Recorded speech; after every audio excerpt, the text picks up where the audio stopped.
Le gouvernement togolais a fait appel au Fonds monétaire international, FMI, pour un diagnostic approfondi de sa gouvernance. Cette initiative viserait à améliorer la transparence, lutter contre la corruption et renforcer l'efficacité des institutions publiques. Elle s'inscrit donc dans une série de réformes engagées pour moderniser le cadre institutionnel du pays.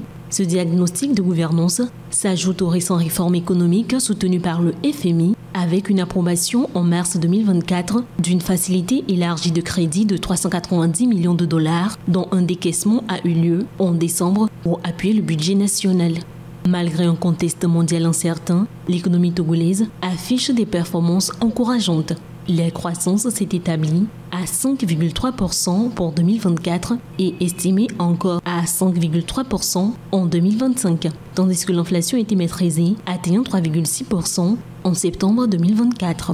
Dans le cadre de ces efforts pour une gestion durable, le Togo a également mené une évaluation des investissements publics sous l'angle climatique avec l'appui du FMI, une initiative qui vise l'intégration des enjeux environnementaux dans la planification budgétaire. Le diagnostic de gouvernance attendu du FMI pourrait être déterminant. En identifiant les failles institutionnelles, il permettra de renforcer la confiance des investisseurs et d'améliorer la transparence. En rendant publiques les conclusions de l'audit, le Togo pourra consolider sa position régionale et envoyer un signal fort en faveur d'une gouvernance responsable et inclusive.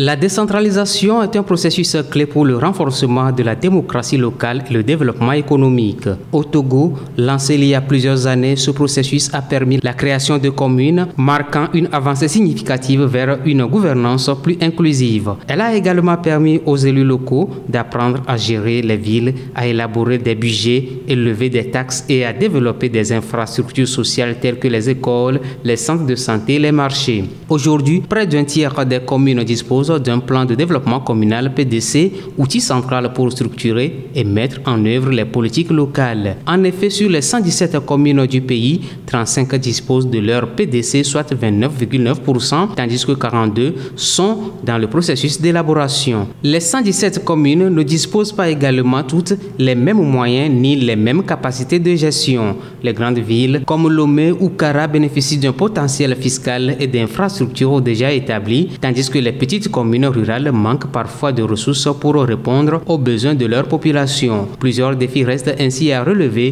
pour consolider la réforme de décentralisation.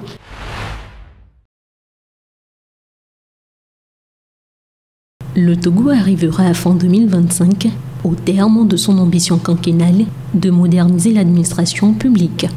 Alors en cette année 2025, la fonction publique togolaise a encore prévu de recruter plus de 14 000 nouveaux agents pour plus de renforcement. Rappelons qu'en décembre 2024, il y a eu 3008 nouveaux recrues. Selon les données du ministère de la Réforme, du Service public et du Travail, le secteur de l'enseignement occupe une place prépondérante avec environ 8000 postes et un pourcentage de 57% de nouveaux recrues, qui inclut également 4400 postes en cours de recrutement et une prévision de 3600 pour l'année 2025. Dans le domaine de la santé, il y aura plus de 2400 nouveaux agents, 800 dans le secteur financier et par ailleurs, l'École nationale d'administration fera sa part de contribution pour renforcer la capacité administrative avec des nouveaux diplômés. Rappelons qu'il y a un nombre de 2725 recrutements généraux en attente. Face à tout cela, il est prévu le départ à la retraite de certains fonctionnaires dont l'estimation est à 1300 en cette année 2025. Au total, la fonction publique togolaise comptait près de 71 000 agents et 70 984 en fin d'année 2024. Sommet Italie-Afrique, sommet Afrique-Corée du Sud, sommet Indonésie-Afrique, sommet Chine-Afrique, sommet Russie-Afrique, sommet États-Unis-Afrique. Voilà quelques-unes des grandes rencontres qui avaient réuni les pays africains avec les puissances occidentales et les pays émergents au cours de l'année 2024. Cependant, une question se pose. Quels sont les impacts de ces sommets sur l'industrialisation et le développement dans les pays africains participants de ces sommets? Cette question, non moins pertinente, a intéressé aussi l'agence Ecofin qui a décidé d'y voir un peu plus clair. Dans un rapport sur ces sommets, l'agence fait ressortir que tous ces sommets se sont soldés par des annonces de financement et des signatures d'accords pour plusieurs milliards de dollars. Sommet Italie-Afrique, 6 milliards. Sommet Corée du Sud-Afrique, 24 milliards. 3,5 milliards en Indonésie et le sommet Chine-Afrique a promis plus de 50 milliards d'investissements en Afrique. Pour l'agence Ecofin, les accords signés lors de ces sommets s'alignent essentiellement sur les priorités stratégiques et géopolitiques des pays hôtes.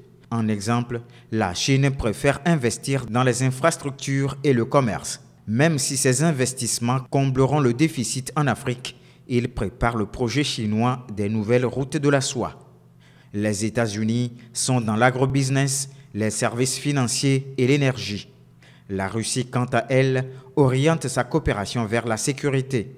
Au final, les pays africains constatent que ces accords ne répondent pas totalement aux besoins de la transformation de leurs économies par des politiques industrielles.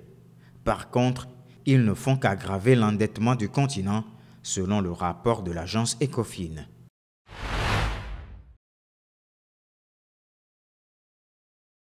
Le gouvernement français vient de rétrocéder au Tchad son camp de détachement dans la ville d'Abéché. Le ministre de la Défense tchadien, sa délégation et des officiels français ont pris part à cette cérémonie. L'armée française dit avoir consolidé des liens forts avec les soldats tchadiens ainsi qu'avec la population civile au cours de longues années de présence dans le nord du pays.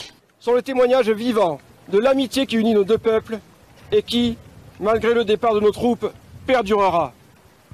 Aujourd'hui, après tant d'années de présence à Abéché, la situation est différente. Le Tchad a renforcé ses capacités et il est en mesure de faire face aux défis sécuritaires et humanitaires du Wadaï. La restitution du camp à l'armée tchadienne en est un symbole. Ce retrait n'est pas un adieu de la France, mais un au revoir de ses militaires.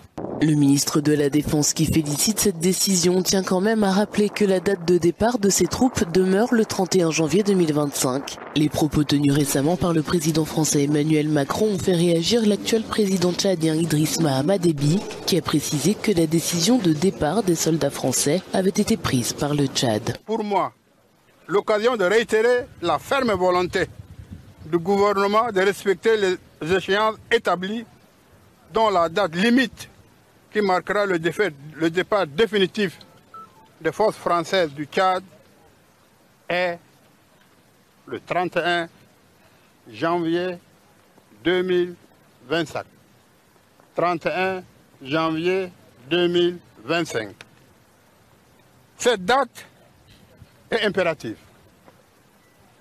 Cette date est non négociable. Abéché, la ville du nord du Tchad, est réputée depuis des années pour son hostilité à la présence de la base française. Des manifestations pour réclamer le départ des troupes françaises ont toujours eu lieu dans la ville, même si elles ont été violemment réprimées par le régime tchadien par le passé. 2 jours avant ce départ, des colonnes de camions chargés de conteneurs et de matériel lourd ont pris la route de N'Djamena, car une partie du matériel transitera par le Cameroun pour être acheminé vers la France par bateau. L'armée soudanaise et ses alliés ont repris une ville stratégique aux forces de soutien rapide rebelles. La reprise de la ville de Ouad Medani, capitale de la province de Djezira, porte un coup majeur au groupe paramilitaire, plus d'1 an après qu'elle ne tombe aux mains des FSR. Le conflit au Soudan a débuté en avril 2023 lorsque des tensions larvées entre les chefs de l'armée et les forces de sécurité soudanaises ont débouché sur des combats ouverts dans la capitale Khartoum et dans d'autres villes du pays.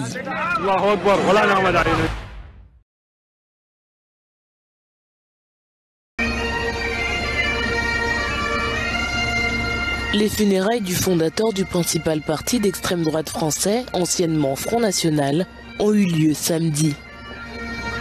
Décédé mardi à l'âge de 96 ans, Jean-Marie Le Pen a été enterré lors d'une cérémonie familiale privée dans sa ville natale de la Trinité-sur-Mer en Bretagne, aux côtés de ses parents. Figure emblématique de la politique française, sa mort a ravivé les débats sur son héritage conflictuel. Une cérémonie publique en l'honneur de Jean-Marie Le Pen est prévue le 16 janvier à l'église Notre-Dame du Val-de-Grâce à Paris. offrant à ses partisans comme à ses détracteurs l'occasion de réfléchir à son impact controversé sur le paysage politique du pays.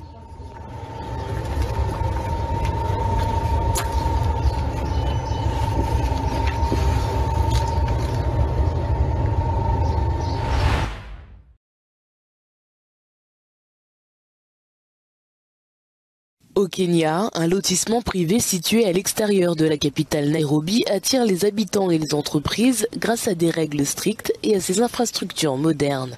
L'ordre qui règne à Tatu City a attiré plus de 5000 personnes et l'entreprise à l'origine du projet espère qu'il en accueillera un jour 250 000 et servira de modèle pour l'avenir urbain de l'Afrique. Nous avons plus de 3000 maisons, c'est-à-dire des maisons individuelles et des appartements actuellement à Tatu, hébergeant ces 5000 résidents. Nous avons plus de 80 entreprises dans notre parc industriel léger qui vont des grandes marques kenyanes aux marques multinationales.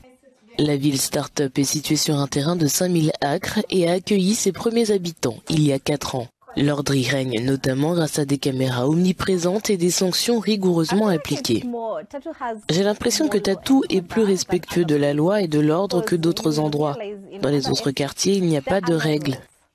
Je suis ici depuis 2 ans et je n'ai jamais vu Tatu City sale. Les règles stipulent que la cité doit être nettoyée aussi régulièrement que possible. Laisser la construction des villes au seul secteur privé peut notamment aggraver les inégalités. Un appartement d'une chambre à Tatu City se vend 45 500 $, ce qui est uniquement à la portée de certains membres de la classe moyenne émergente. Nous pensons qu'ici, à cet endroit, ce sera essentiellement un deuxième Nairobi. Nous sommes donc en quelque sorte les premiers à nous lancer. Nous savons que tout autour de nous, il y aura plus de développement économique et de croissance, donc d'un point de vue commercial, il était tout à fait logique pour nous de venir ici. Le développement collabore avec le gouvernement kényan qui a fait de Tatu City une zone économique spéciale. Cela signifie que les entreprises qui s'y installent peuvent bénéficier d'avantages fiscaux et d'autres incitations, ce qui en fait un modèle de partenariat privé-public, selon les experts. La ville de Tatu attire également les entreprises et les habitants grâce à sa structure de gouvernance transparente et à des services qui font souvent défaut ailleurs au Kenya, notamment son propre réseau d'approvisionnement en eau et en énergie.